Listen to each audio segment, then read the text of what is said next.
Hello guys, welcome to உங்க வீட்டு சமையல். இன்னைக்கு உங்க வீட்ல என்ன சமையல்? சாம்பாரா? சாம்பார் இஸ் ஓகே, பட் அரைச்சிக்கிட்ட சாம்பார் சூப்பர் டூப்பர். சோ நாங்க ரெசிபி பார்க்கலாமா?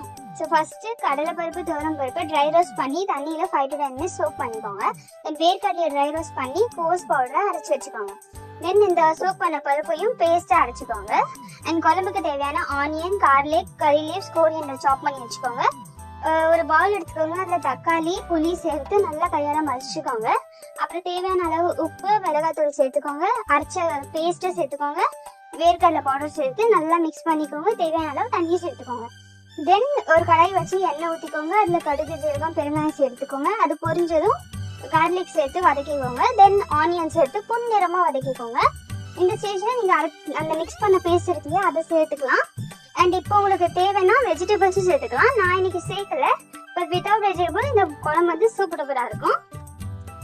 ஸோ ஃபைனலாக நம்ம கரி லீவ்ஸ் அண்ட் கோரியண்டர் சேர்த்து பச்சை புளி வாசனை போகிற அளவுக்கு கொதிக்க வச்சுட்டோம்னா குயிக்காக சூப்பர் டூப்பராக அரைச்சிட்ட சாம்பார் ரெடி ஆயிடும். ஸோ இந்த சூப்பர் ஈஸி சாம்பார் பிடிச்சிருந்தா உங்கள் வீட்டு சமையலை சப்ஸ்கிரைப் பண்ணுங்கள், லைக் பண்ணுங்கள், ஷேர் பண்ணுங்கள். இதே மாதிரி ஒரு சூப்பர் ஈஸி ரெசிபியோட நான் உங்களை மீண்டும் சந்திக்கிறேன். So bye guys, have a nice